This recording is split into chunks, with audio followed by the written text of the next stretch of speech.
he started offering them the same advice. So if you reduce sugar and if you reduce processed carbohydrates, you might improve your health outcomes. And then he also really started to look at biochemistry and understanding how important animal fats and proteins were in healing as well. The reason I went into my research was because Gary got reported to the medical board for advocating people reduce sugar. He got reported to the medical board by a dietitian at his hospital. And they were going to investigate him for recommending something as simple as reducing sugar and processed food out of someone's diet and improving health. And I just went, this makes no sense. I actually wrote a blog at the time as a photographer saying, don't shoot the messenger, because I thought, this is just science. And I started watching the guys. Before I met you in 2017, I was watching Low Carb Down Under in Australia, talking, all these people going up and talking about the science. And I just thought, wait a minute, this message isn't getting across. Gary's getting hammered. Tim Noakes is getting hammered over in South Africa at the same time. I started to think it's not about the science at all. If people understand that information is being held back from them, and like this was just Barbara Streisand's house, in our case, the information that's being held back from them is an opportunity to regain their health.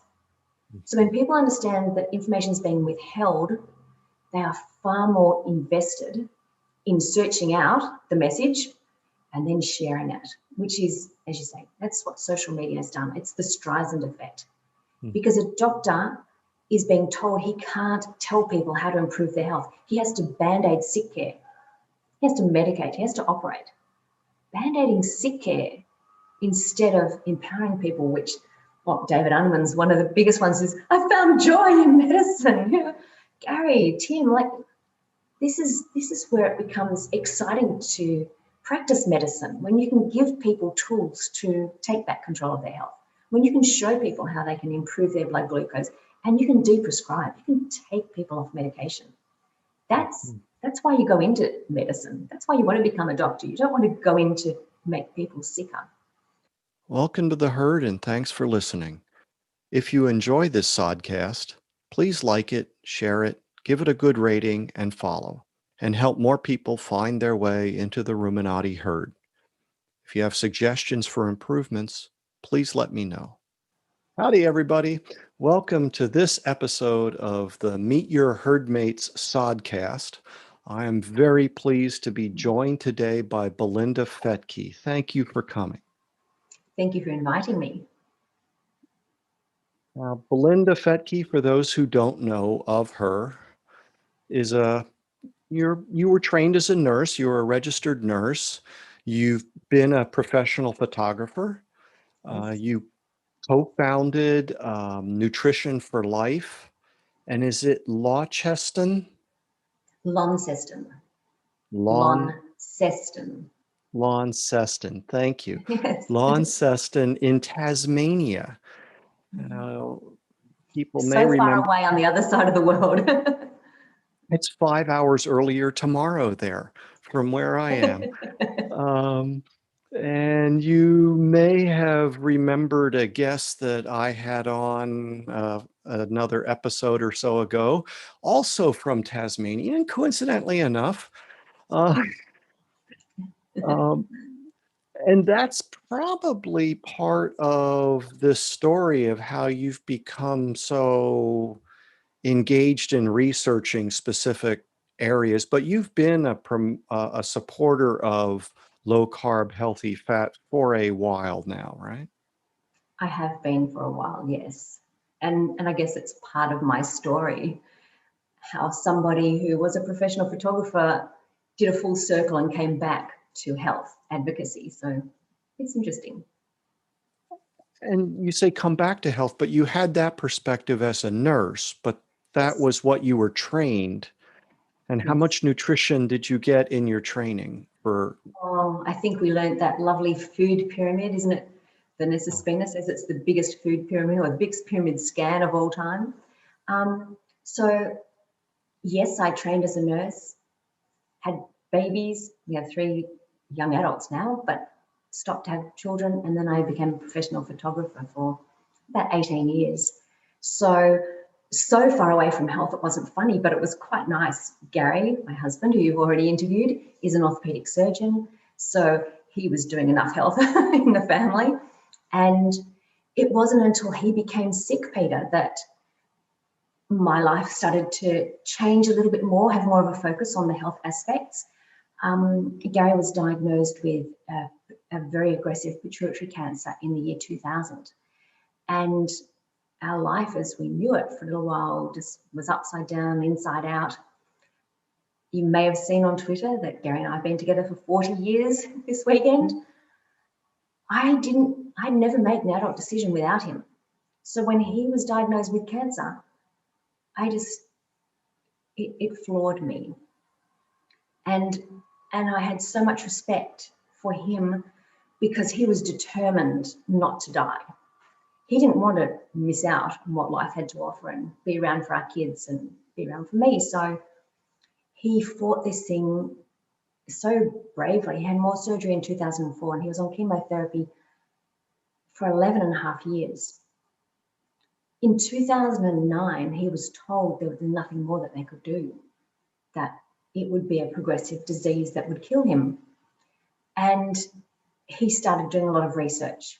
He'd already been researching just to see what current therapy, medical or surgical therapies were available, but he hadn't considered food as medicine.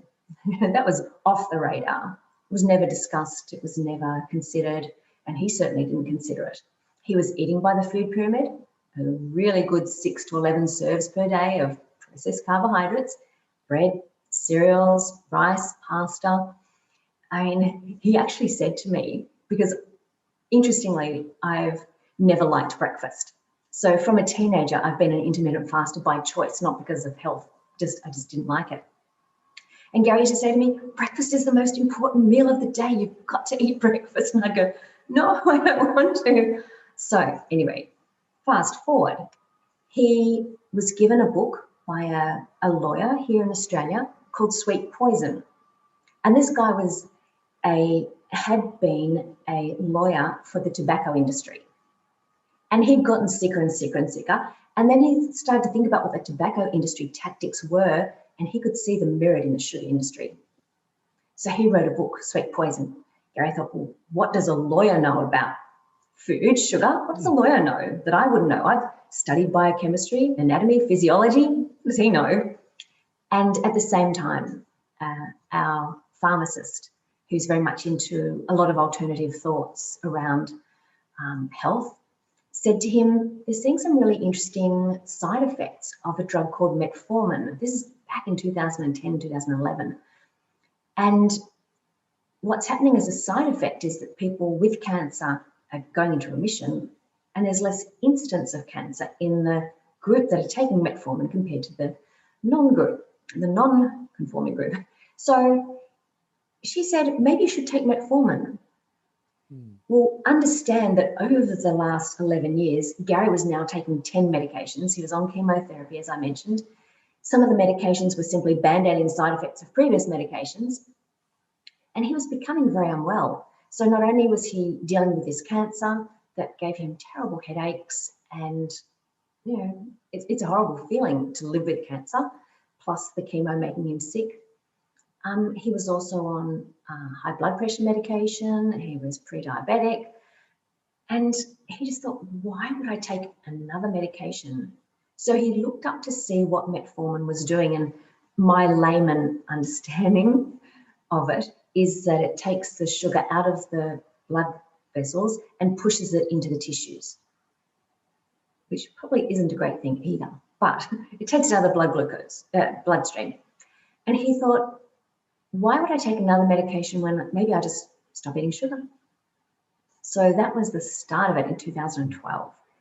And he moved from that. So as he saw himself, as he saw his own health improvements, just simply reducing sugar and processed carbohydrates from his diet, he started to think how he could take that into his patients, take that message to his patients who were suffering from metabolic diseases, weight-related joint issues, inflammation, and type 2 diabetes was hitting our shores, and I would imagine America as well, like a tsunami.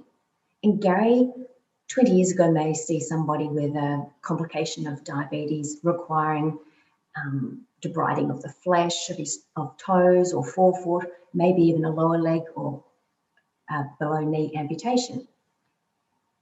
In 2013, 2014, he was starting to see somebody every single week in his medical clinic in Tasmania. And we've got a catchment area of 120,000 people. Like, it's very small.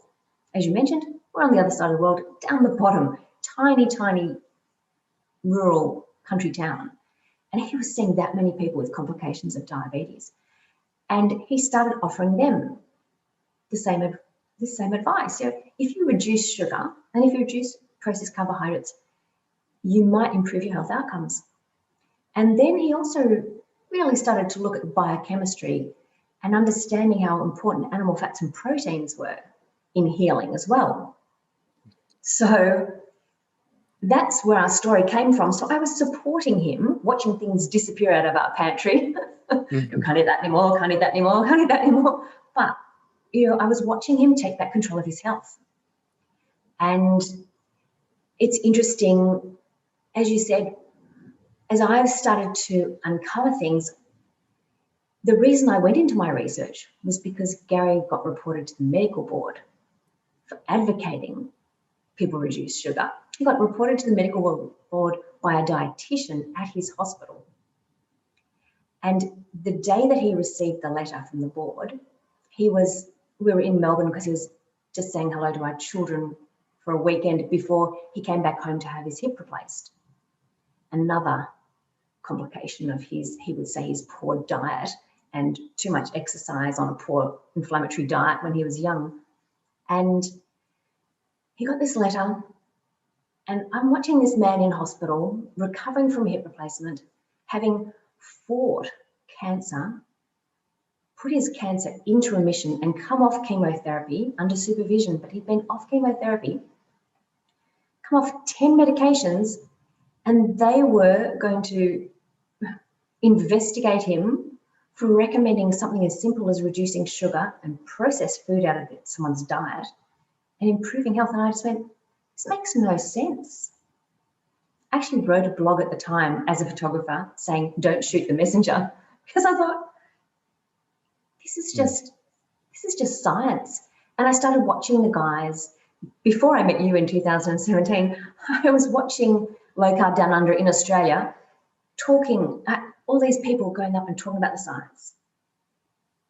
And I just thought, wait a minute, this message isn't getting across. Gary's getting hammered. Tim Noakes is getting hammered over in South Africa at the same time. I started to think it's not about the science at all. That's been my impression for some time, that it wasn't science that got us here.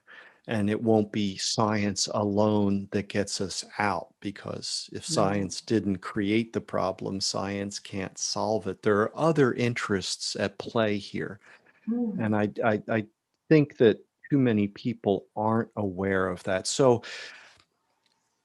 I think there was, in addition to really bad timing of dropping this on him during his recovery from surgery, which may or may not be coincidental. The professional threat that was hanging over him was essentially loss of his career, right? Absolutely. They were threatening to take away his medical license. And this investigation went for 2.5 years. So I started looking at the non-science. I started considering that maybe the expert witness that was brought in by the AHPRA Medical Board, the Australian Health Practitioner Regulation Agency, so they cover medical doctors, they cover nurses, they cover occupational therapy, Chinese medicine, physiotherapy, they cover all of those health and allied health practitioners. And usually it's looking at usually it's things like malpractice or patient abuse, right? That's what they're doing. In this case, somehow this got turned into whether a physician could talk about nutrition, but please go ahead. Yeah, 2.5 years to determine if a doctor could talk about nutrition. And I'll just jump in here quickly and say, over my discoveries, I realised that the Dietitians Association of Australia were never even under the board, the AHPRA board of health regulation. So in 2010, when it was set up, they were deemed too low a risk to public health to form under it. It was going to cost them too much. So they were too low risk. So here was AHPRA determining if a doctor could talk about something that was too low risk to even put the dietitians under it. So there had to be more. So I went digging, and I first looked at the person that was brought in as the expert witness in this case. And it was the biggest nutrition gun in Southeast Asia Pacific region in my mind, like massive. This man had been a professor at most of the major universities in Sydney and Melbourne. He was now in Taiwan. He was head of the IUNS, so the International Union of Nutrition Sciences. He founded the Asia Pacific Journal of Clinical Nutrition. He founded the Asia Pacific Clinical Nutrition Association. Like, he was very, very big. And I thought, why would someone like this be brought in to a tiny, tiny discussion, as far as I was concerned? Why weren't they just using someone local to discuss if a doctor would talk about it? Was he brought in, or did he just show up? Well, that's it. Was he brought in, or did he just show up? Gary actually asked the AHPRA medical board, and they said they don't know. He just appeared, as you say. Shazam! Shazam! He must work for the sugar industry. Why else would someone of his standing be targeting a doctor and why are they making such a big song and dance? So, to cut a long story short, I found out he was working for a cereal company in Australia, Sanitarium, which is probably the biggest cereal industry and certainly the biggest sales of regular Weet-Bix. Like, Aussie kids are Weet-Bix kids. That's the slogan. And not only that, but Sanitarium call themselves the health and wellbeing company. So they're not just calling themselves a cereal company. They don't just make soy milks and alternative meats. They also provide corporate wellness programs. They have extended themselves out beyond that. They created resources for general practitioners to be able to push a button on their desktop computer and print out a beautifully branded resource for everything from insulin resistance to pregnancy to whatever else you want, telling people how to eat. And I thought, this is a cereal industry. Again, why would they target someone like Gary? Well, apparently cereal sales were down. So that took my focus away from the sugar industry. It's the cereal industry that are doing this. And over the years, I've spent nearly 7 years researching all of this now, but you won't believe it. I uncovered documentation stating that Gary was targeted for active defence by the Dietitians Association of Australia in a corporate partnership with the Australian Breakfast Cereal Manufacturers Forum. In 2014, he was named as targeted for active defence. And of course, part of this Australian Breakfast Cereal Manufacturers Forum, cereal for brekkie was their hashtag, was Sanitarium, Kellogg's, Nestle, and a group called Freedom Foods.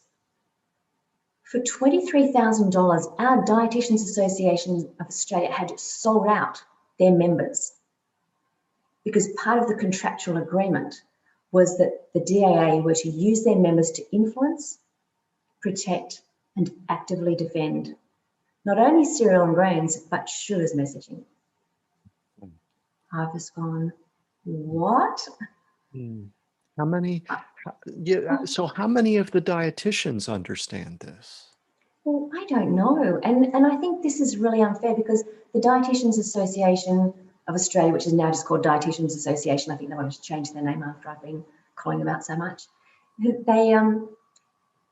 They are not only the accrediting body, they are the regulatory body for dietitians. Mm-hmm. So if they say that low carb is a fad diet, and they print in these documents that I uncovered that anyone talking outside the dietary guidelines and maybe talking about low carb will be questioned, this is so wrong. And then they come after Low Carb Down Under. They come after Gary in particular because he was getting a social media presence. And that's what I think it was. He was starting to become loud. People who are loud like me, well, I'm not really a threat because I haven't got a qualification. But when a doctor like Tim Noakes, when a doctor like Gary start to challenge the health benefits of low carb, challenge the health benefits of high carb, low fat diets, that's a serious threat to industry, I believe. And of course, it's getting louder and louder. But that's why I think Gary and Tim were picked on.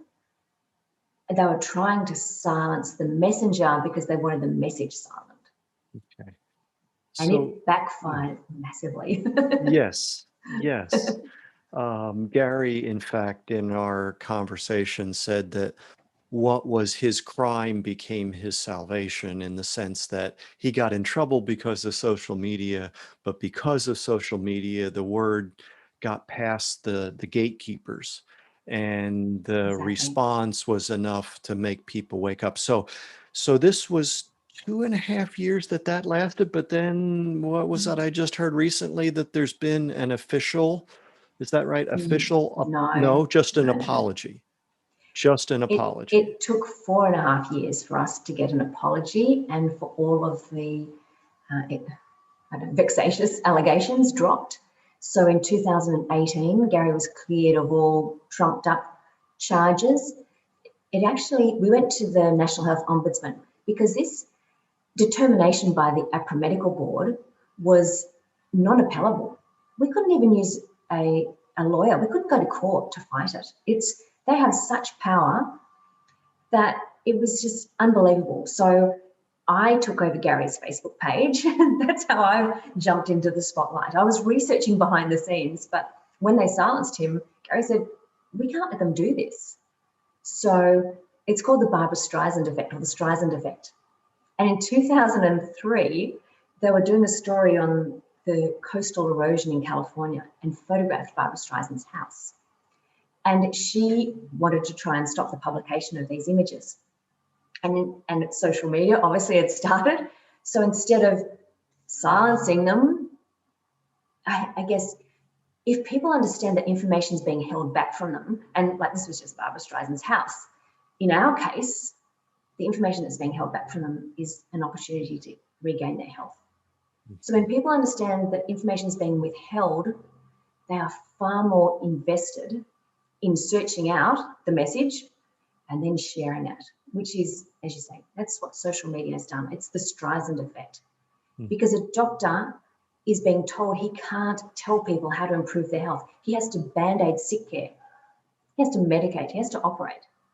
Band-aiding sick care instead of empowering people, which, David Unwin's one of the biggest ones is, I found joy in medicine.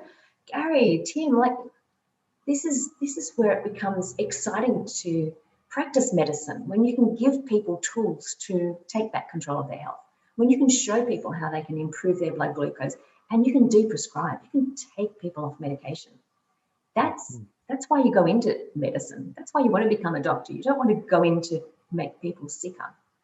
And so as Gary said, this opportunity for me to jump into social media, I had to do a disclaimer and say, look, I won't be talking about the science in the same way Gary was, but I'll share the science, share stories, share the articles from people.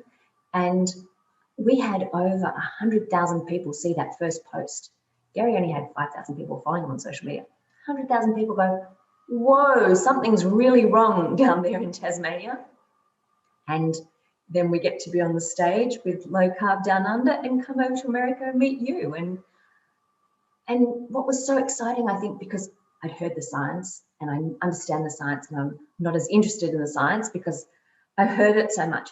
Meeting you was just so inspiring, and hearing your conversation, because I'm just like you. I think we need to build bridges into other areas of health, of our food production, and help other people understand where this demonizing of saturated fats and proteins is coming from.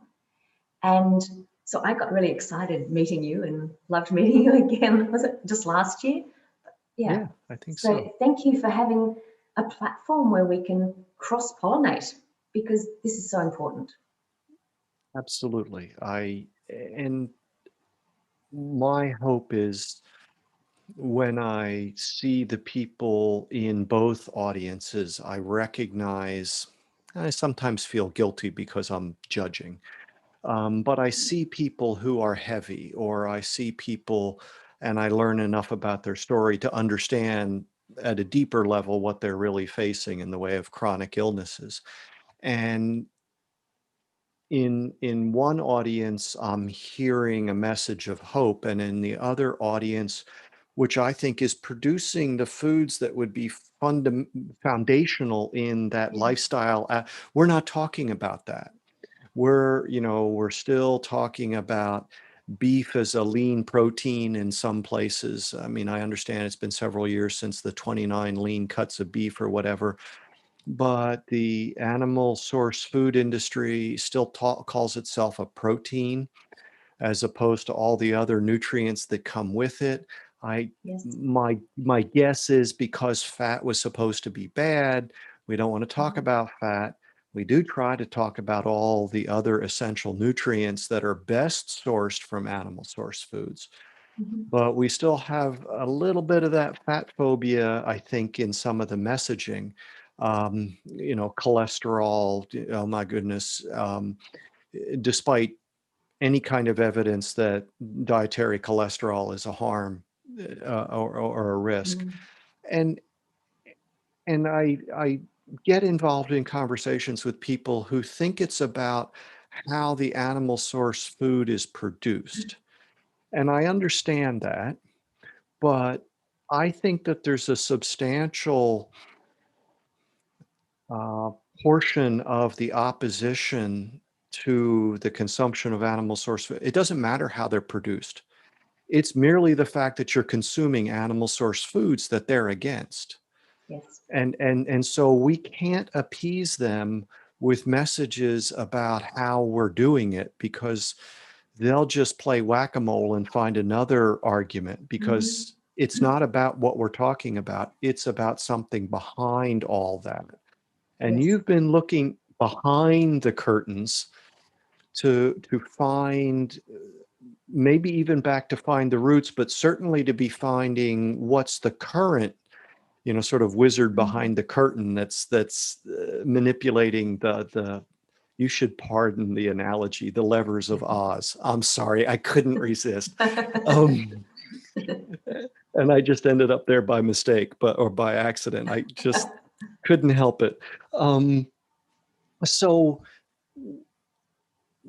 you were finding out, okay, there's this effort by the dietitians in league with these processed food and sugar industry representatives or entities. But behind that, there's something else, isn't there? There is. So I started, as I said, with this man who was the expert witness, looked into his associations, and it's with a company called Sanitarium, a cereal industry in Australia, that was actually founded by the Seventh-day Adventist Church's founder. She came to Australia and set up Sanitarium, and she wrote at the time that the health food business is to take the place of flesh meat, milk and butter. And that was why she set it up. She set it up as modeled on Kellogg's, but this time the church was to own it and all the profits. So we've got a cereal industry set up by a church. And even though everyone sort of has a vague idea that Sanitarium's owned by a church, people don't really think about it. And in Australia, I always say that we're a convict country. We were here before the churches. So in that way, religion isn't as dominant in our culture as it is in the US. From when I've come over to visit and in speaking to people, it's not as dominant. The Seventh-day Adventist Church is tiny in Australia and New Zealand, where Sanitarium is based in both of those places, minuscule in comparison to the footprint they have in the US. So, we're talking about something that people don't probably even really think about the Seventh-day Adventist Church very much. Involvement. We've got one hospital. It's a fairly major hospital in Sydney, but only one. There's one university college based in New South Wales where they imagine doing teaching, nursing, arts, theology. Again, just one small one. So when you consider that the Seventh-day Adventist Church is the second biggest educator in the world, and they have, I think I read the other day, 71 hospitals in the US, 26 in Florida alone. This is a major impact on health in the US. So we don't really think about the fact, and I've said to you, they're producing fact sheets for our doctors, they're producing educational materials for dietitians, they're producing, because they're the health food company, we know what's right for health. They are pro cereal grains, seeds, soy, they're pro that. That's what they produce. And I started to consider more, well, where did this messaging come from? So as you say, I've looked right back into the history of the Seventh-day Adventist Church. And I realised that there's a lot of other vested interests involved in the dietary guidelines. So I'm not suggesting it's only them, but they have played a very, very influential role in demonising saturated animal fats and proteins from 1863, when Ellen G. White received her first vision from God, that fruits, grains, nuts and seeds are the God-appointed diet for man. And so I've had a fascinating history lesson, but understanding how powerful this influence is. And there's a guy called Joan Sabat. He's been on the US 2020 Dietary Guidelines Committee. And he wrote an article, I don't know if it was a rebuttal or an agreement with Gary first speaking about my research in 2017. He wrote an article called The Global Influence of the Seventh-day Adventist Church on Diet. And not only did they agree with everything I've been saying, because nothing I've said isn't found on the internet, but he also suggested that the advent of nutrition science came about with the advent of the Adventist Church. So they were the first church to really be involved in nutrition, in promoting health. And Ellen believed that flesh meat was as toxic a stimulant as alcohol, tobacco, spices, caffeine. So, if not more so. And so understanding that, and then starting to put together this thing about Sanitarium and their partnership with the Dietitians Association, and understanding then, going back to our health star rating systems and Sanitarium's working on the algorithms, of course, it's going to give them 4.5, 5 stars for their products and demonize anything that's got saturated fat in it. And that just started all clicking, and I've gone, wait a minute, this isn't about the science, this is the non-science. And just understanding how influential this group is, even though they're small, they're very, very powerful because they want this message to get out there. They've been commissioned by God to tell the world about the gospel, and Ellen has put in, if you read her interpretations of the Bible, she's actually placed their health reform message in the first angel's message of Revelation 14. So part of their marketing of the church's mission is using health, using diet to get their message further, because it's much more palatable. Well, I think that you would agree that this isn't about an individual's personal belief. It is, however, to make sure that everyone understands that we've got significant global policies that are to a large degree based on this theological foundation, not a scientific one. Yes. Um, and it's only fair that we should know that. And at several key points, there have been decisions made by the organizations that you've mentioned that didn't declare their conflict of interest in this case. And so then everyone looks and says, oh, look, the so-and-so dietitians say that a vegan or vegetarian diet can be as healthful Hmm. as, you know, a diet that contains animal source food. And from a biochemical perspective, as long as you're following an omnivorous diet, which I'm trying to use to replace the phrase vegetarian, because I think if you don't eat red meat, but you eat fish and poultry and eggs and seafood and dairy or any of those, you Yes. have an opportunity to have a diet that supplies adequate essential nutrition. If you get rid of all animal source food, it's very difficult for me to envision, especially at certain key phases of Mm. development, that you could get enough. Yes. Um, but then we also have people playing games with what the definition of vegetarian or vegan means. And I think I Mm. remember this right, that the church, the Seventh-day Adventist church, would consider you following a vegetarian diet if you only eat meat once a week or something like that. Does that That sound from the Adventist close? health, yeah, the Adventist health studies, when I've looked into those, some of the criteria are that you're a vegetarian if you don't eat less than once a week, but you're also a vegan if you eat red meat or eat animal proteins and fats less than once a month. You Okay. can still quantify as a vegan, which is okay for them because they're keeping that tiny bit of health going. But it's not the message they should be telling the greater population, who then go, we need to be vegan, and don't understand. So yeah, I apologize to your listeners, because normally I preface my talk by saying I'm not anti-vegan, not anti-vegetarian, I'm definitely not anti-religion. We've spoken about it together, and I grew up in a very Christian household, and that was probably my biggest fear in talking about my research.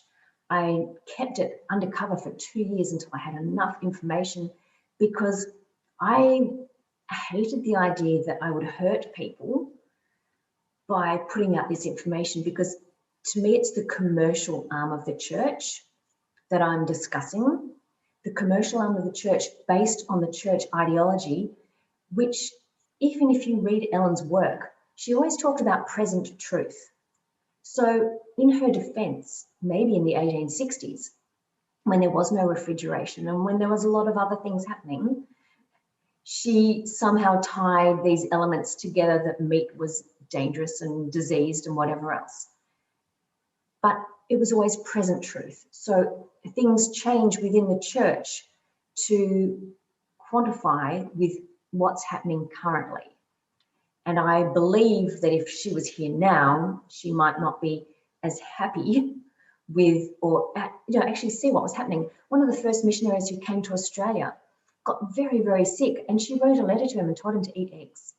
She said, because he went strict vegan, and she said, you need to put eggs back into your diet. So it's, my concern is that the commercial arm of the church and some of the people within the church who are passionate about taking this message further, because they honestly believe it's the right thing, are taking away our choice to eat animal proteins and fats, which my husband, Gary, would never have gotten well. I would have lost him if he'd kept up with his high carb, low fat diet. It was making him so sick, and it's making a lot of people very sick. I'm wanting to talk about choice. And in my mind, a cereal industry owned by a church can't be making that choice for me. They can't be silencing the message of health. I agree. So you have you come up with some hashtags, I do. or you just use the ones that come from Gary. I don't know. So No, mine. talk. I've taught him social media. Oh, good. I think I've just gained a couple points here. So what does hashtag be noisy with me mean? I guess that takes us back to when I first got onto social media. And I realized that in me telling people that this is what's happening to Gary and he's being silenced, they were totally invested in the messenger being silenced, and then they wanted to know what the message was. So be noisy with me is just amplifying that the cereal industry and vested interests, ideology are trying to silence the message about the health benefits of animal proteins and fats. So in whatever way you do it, I always just say, be noisy with me. I also hashtag I support Gary. Mm-hmm. So I joined social media back in 2007 as a photographer. It was a really amazing way to share photos that I was taking in a small community, get referrals, people would see what I was doing. So Megan and I, our youngest daughter, dragged Gary kicking and screaming onto social media in 2013. He was really anti-Facebook and everything else. But he said, you've got such a good message. You could use it on social media. So, and if he hadn't done that, maybe we would never have met everybody. Maybe he wouldn't have been targeted and we would have no idea that the cereal industry was trying to silence low carb. They still call it, or they have been until last year, calling it a fad diet. And yet a vegan diet can be supported. So it makes no sense until you consider the vested interest in the ideology that this is confronting. It's profits and profit in my mind. Nice, thank you. And I find it more than a little ironic that while in the midst of all this, the CSIRO publishes bestseller selling books on low carb.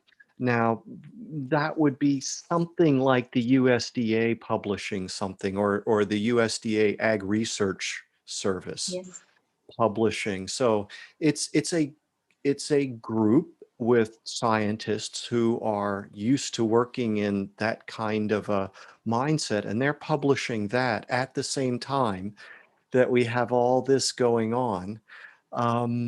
And I thought Australia had some kind of link to English law tradition. I just, what happened? I don't know.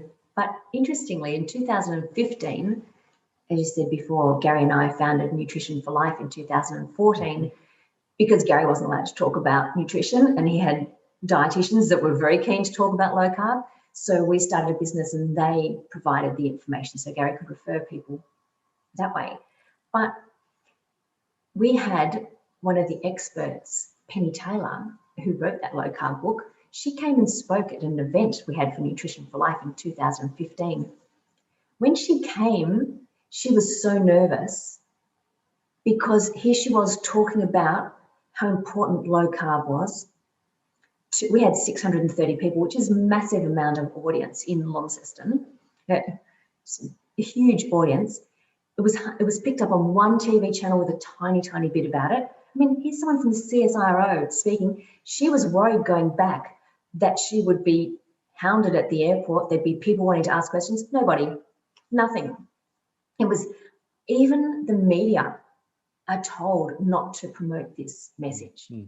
And yes, the CSIRO finally got to do it when they did their book, but she was talking about it before their book came out and nothing was said. It was just so quiet. So not the science, it's beyond that. It's the non-science that's stopping the message.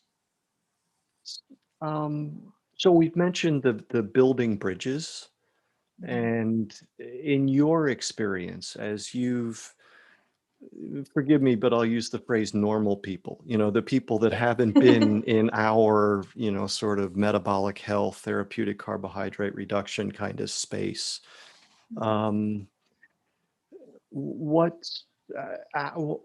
Any advice for people who might hear this and want to do some additional research? And I'll post links in the show notes to make sure that people can begin their own journey through the information to get themselves educated.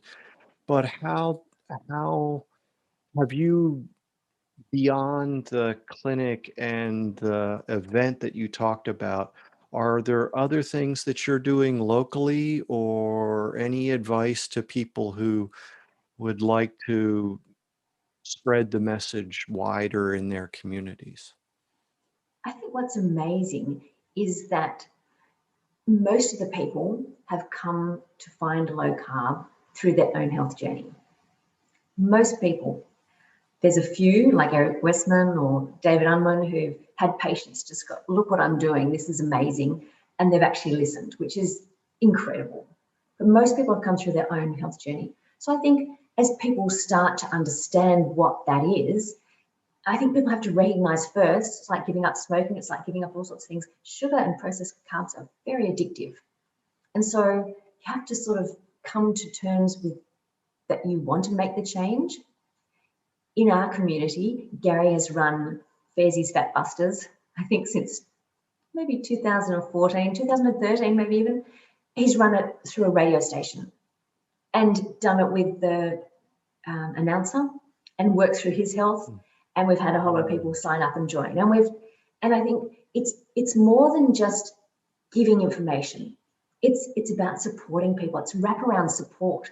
So in these communities like Diet Doctors Offering and a lot of others, Low Carb USA, they're offering more than just the information, the academic information. They then offer talks and support groups. And I think this is where we need to go, because it's not just the health professionals that we need to help understand how important this message is, but it's the people. And when the people change, they go and tell their doctor. They can tell friends. They become the elders. They become the people that others look up to and go, wow, you've done that. You're like me. You've done it. Okay, can you help me do it? And I think that's the incredible thing about social media. It's the incredible thing about taking back control of your health.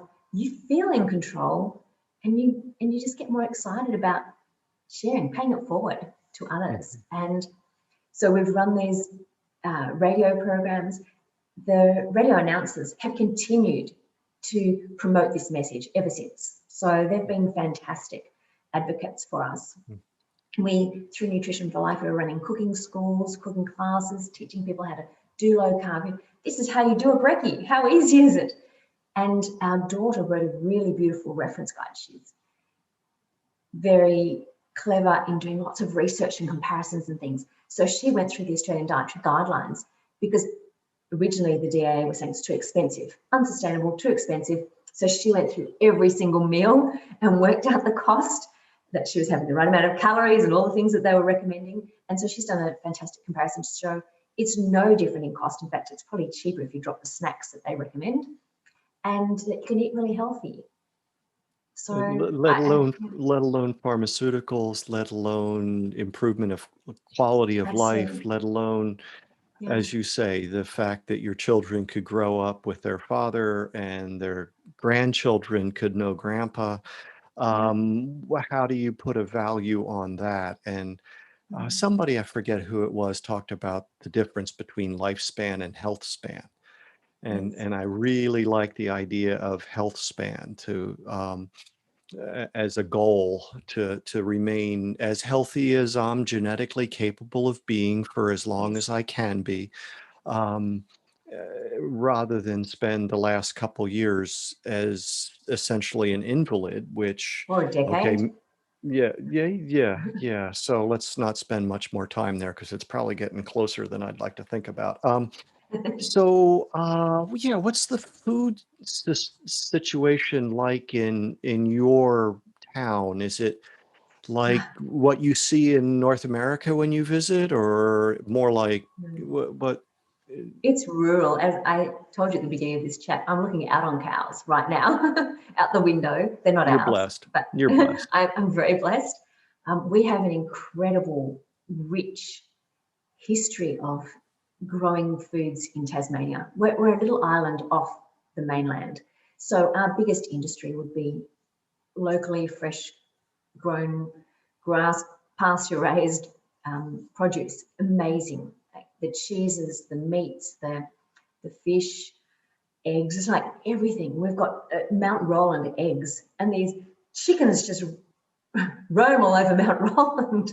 It's incredible, like just beautiful foods. And we're very, very lucky to have that here. They also grow fruits and veggies. Like, we've got fertile soil. So we can access fresh, local, seasonal food easily here. And even local IGA, it's a supermarket franchise. They stock all the local produce. So they'll tell you which farmers they've gotten it from and which places. So that's also really supporting local, going beyond. I try not to go into a big supermarket. And we have. I've only been able to visit your country once, and that was to Sydney, so that might not count. No. And Still then, lovely. yes, absolutely. And yes, I walked across the bridge, but not the top, just the deck. And then I got to visit New Zealand, which had been on my list as a forage agronomist, as someone interested in pasture management.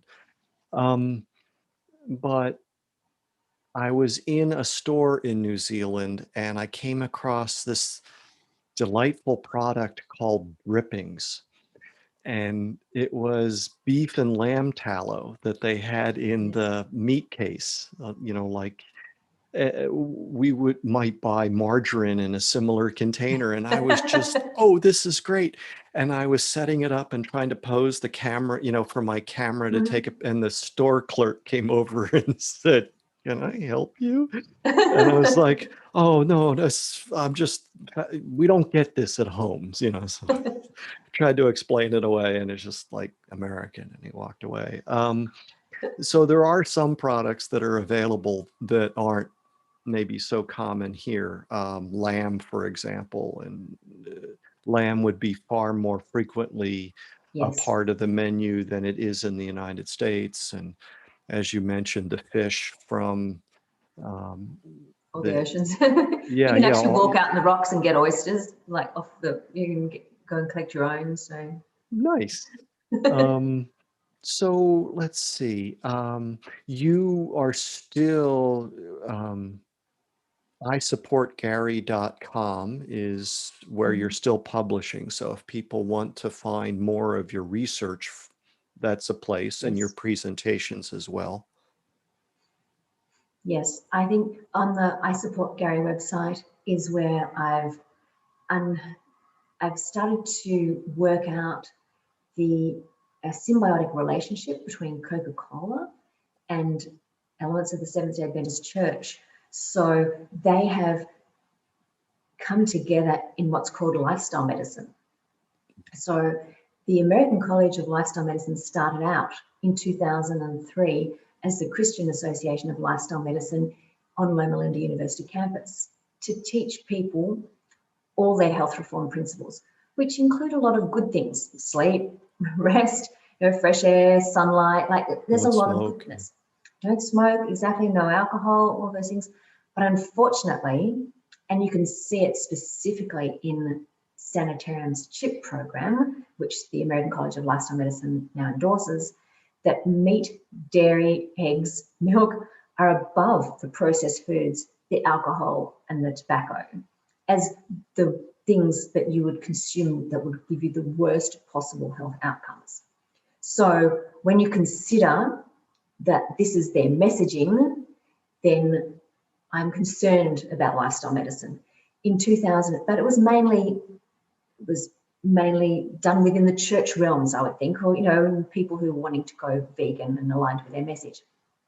In 2010, two people from Coca-Cola's Exercises Medicine, one of the guys who was the vice president of the Global Energy Balance Network, which was Coca-Cola founded and funded, joined lifestyle medicine. And since then, if I look at the work that they're creating, and specifically the Lifestyle Medicine Education Collaborative, which is going to be the new medical education they're trying to get in.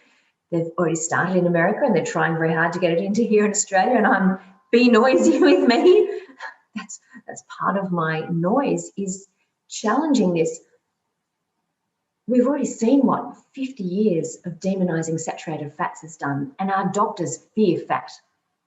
Imagine if next generation's medical education is the Garden of Eden, fruits, grains, nuts and seeds, fear animal proteins and fats, but a side of Coke's okay. I mean, that to me is so concerning. And so on my website, I talk more about this collaboration that I've uncovered.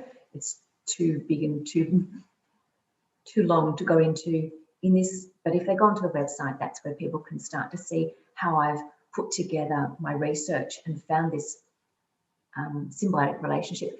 And in it, I sort of say the public health message of Coca-Cola and the processed food industry is intent on minimizing the harms of sugar.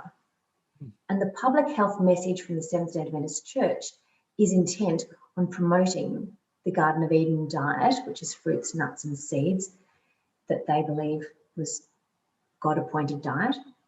They come together, demonizing saturated fats. So it really suits, and I would say now animal proteins. So that means they also come together on the plant-biased dietary messaging we hear over and over again. Mm-hmm. So you mentioned when you were talking about health food, are they the people that gave us that phrase, or did that come from somewhere else? Absolutely. John Harvey Kellogg invented the very first health foods at Battle Creek Sanitarium as a devout Seventh-day Adventist in the 1800s. He left the church in the 1900s, but he was employed in 1876 by the church. He'd been funded to become a doctor by the church, and he became the medical superintendent of the Battle Creek Sanitarium. He set up an experimental kitchen, and the very first things he was trying to make were foods to take the place of flesh, meat, milk, and butter. And of So course, he that's wasn't a where it big started. he wasn't a big fan of sugar, but No. they sort of went there when they saw that others were going to and said, well, we can't afford to be left behind. And that this is one of the challenges for anyone who gets into public with any kind of messaging about an appropriate diet, that there are terms that are in common use, but people, like we were speaking about earlier, vegetarian doesn't mean vegetarian to everyone. I mean, Yes. we have words, but we have very flexible definitions behind them, which lets us think that we're agreeing on something when we're not agreeing at all. We're just using the same word. They mean different things to us. So when somebody says nutrient dense, I try to point out, well, the dietary guidelines defines nutrient dense as low in fat, either natural or added, because fat is not a nutrient. Fat can only dilute what they think are essential nutrients, often from plants, antioxidants, and what have you. And the other bit, and I so appreciate the way Dr. Harcum puts this out, is there's saturated fat in virtually any natural food. And so how is it that a saturated fat that you might get from avocados, for example, is healthy, but the saturated fat that you get from tuna or dairy products or, heaven forbid, red meat would be bad? And just as the monounsaturated fatty acids in olive oil are thought to be good, how can that very same monounsaturated fatty acid be bad when it comes from beef, for example? Yes. And so it's something that pays some study. Thank you for what you've done. And I remember Gary saying it was a fight that had to be fought, because if they succeed with me, then who's next, and where does it go next? And it's bad enough now. I don't want to think where it's going to go if this is allowed to continue. I've been told of some other efforts on a global basis to try to drive towards a planetary diet, which is essentially macrobiotic, which can't help but worsen conditions for billions of people worldwide. And so we have to find ways to push back, and Be Noisy with Yes. Me is certainly a place for that to start. And with ourselves, as you said, that we experience it, and then the people around us, or we find people that we can work with. Yes. So what sorts of things, are there any questions that you'd like to ask me? I've been asking you questions, so it's only fair. Gary Well, stumped me for the 1-0 score, by the way. So if you, oh, dear. Well, I don't know if it's a question as much as you put my mind to rest when we were having a chat at Low Carb USA and just discussed this idea that God told us we can't eat meat, or that meat's forbidden. Ellen G. White's message that for translation you have to get rid of flesh meat. And you and I discussed the fact that this isn't what the Bible says, and our interpretation is very different, and that red meat or meat is so important in our diet for our health that it challenges that whole perspective.